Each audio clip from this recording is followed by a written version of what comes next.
Hey folks, I'm Will Brantley, editor of Realtree.com. Today we're going to talk about some tips for deer hunting from the ground. So day in and out, if you're hunting whitetails, I believe the most effective way to do it is going to be from a stationary position, from a tree stand, from a box blind, from a ground blind, what have you. When you can identify a mature buck's pattern and be waiting there for them, that's the best way to put a tag on them most of the time. But there are times when getting out of the tree and moving around on the ground can be productive, effective, and actually two of the biggest bucks I've ever killed in my life I shot while hunting on the ground, both of them with a gun.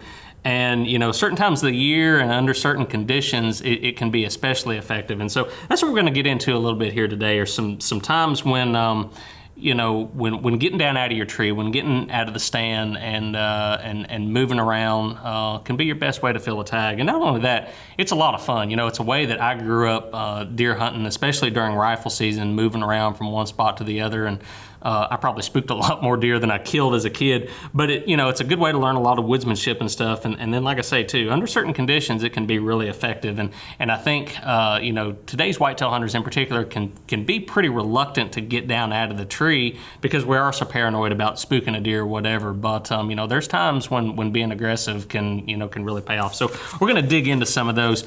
I think probably the number one time that myself, whether I'm hunting with a bow, but especially with a gun, that I'm going to get out of the tree, get out of the stand, and move around on the ground is really during what we would consider bad weather.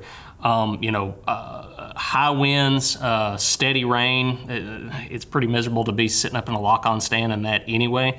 But a lot of times the deer are pretty surprisingly active, especially with that weather tends to be ahead of a major cold front. A lot of times the deer are going to be up on their feet.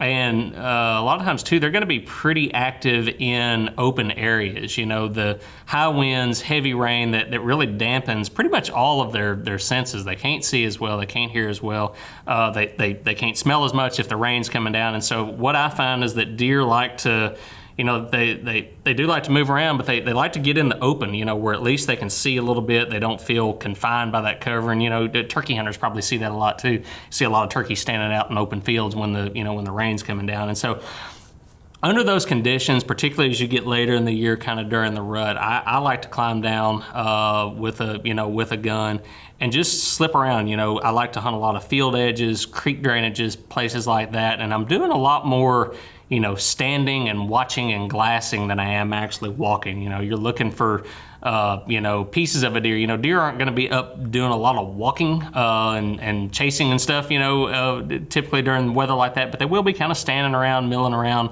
feeding. If it's during the rut, you might see some bucks bumping does around. So you're looking for just that little bit of movement to give deer away. And then, once you can get eyes on them, provided you've got that good wind, a lot of times you can stalk pretty close to them fairly easily, in a high wind, and especially if you got some moisture on the ground to dampen the sound of those leaves.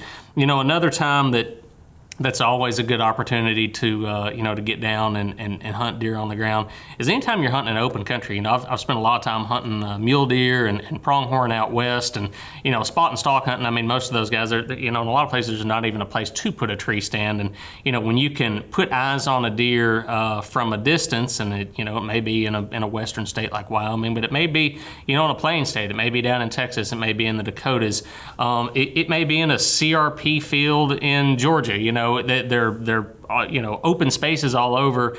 And if you're hunting around one of those, again, particularly if you're hunting with a rifle where you can pretty easily get within 200 or 300 yards, hunting in those open places, sometimes you can cover more ground and you can be more effective if you get down on the ground, kind of move around, spot, stalk, glass, that sort of thing, and especially during the rut. And speaking of the rut, the lockdown phase of the rut is another one of my favorite times to get down out of the tree and hunt on the ground.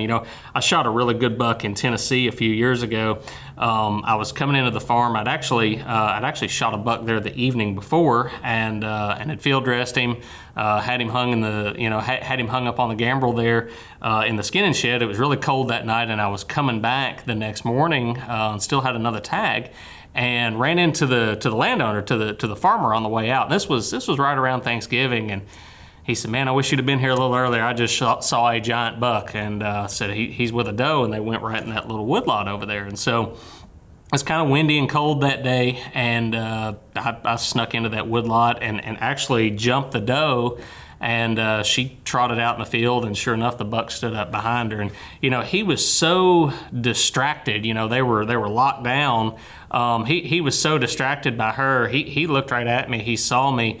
But he was not going to leave her to flag out and spook. And fortunately, she caught a little glimpse of me, but had the wind in my favor, and she didn't run far, and I ended up killing him. And so, when the deer are locked down, I mean that's a time of the year when sitting in a tree stand, the activity can be pretty slow. The does aren't moving out into food sources, and they're locked down into little strips of cover, and the breeding's going on, and you're not seeing a lot of deer.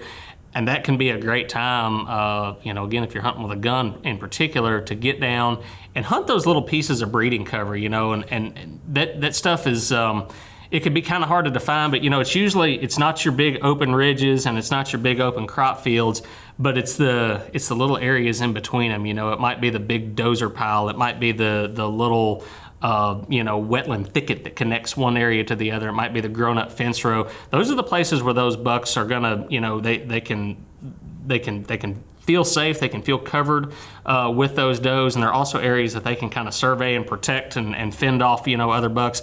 And if you still hunt those areas, and you jump a deer, it's one of those situations where you need to be ready, because if you jump a doe, a lot of times, just as happened with me in Tennessee a few years ago, that big buck might be right there with her, and he may see you, but he's probably not going to leave that doe to spook all the way out of there. And it can be not only an exciting way to hunt, but a pretty productive way to hunt. Whenever I'm hunting like that, a couple of good things to take along. I mean, I like to really streamline the gear that I'm carrying. I don't like to carry a big heavy pack and things. I do like to carry a good set of shooting sticks. Something that I can get down, get a quick rifle rest, and obviously a good set of binoculars in a good chest harness where I can look at a deer and figure out pretty quickly if he's a shooter or not. And one kind of word of caution: if you're hot-blooded like me, sometimes I've got an itchy trigger finger. When you're hunting like that and you jump a deer up, it can be easy to make a mistake. You can see a frame of a nice buck come up and raise up and shoot him with a gun, and then get there and he's a younger deer than you thought. And so that is kind of one word of caution I would give folks if you're hunting for a particular big buck, or you're really wanting to be selective on only shooting an older age class buck. Do be careful. That a lot of times you can jump that buck and doe pair up, and you might see what you think is a really good buck, and you shoot him, and you get there and he's not quite as old as you thought he was. So definitely take the time to look him over. But again, it's a really exciting way to hunt. It's a lot of fun, and if you do shoot a younger buck, it's not the end of the world. So those are some tips there for hunting whitetails off the ground.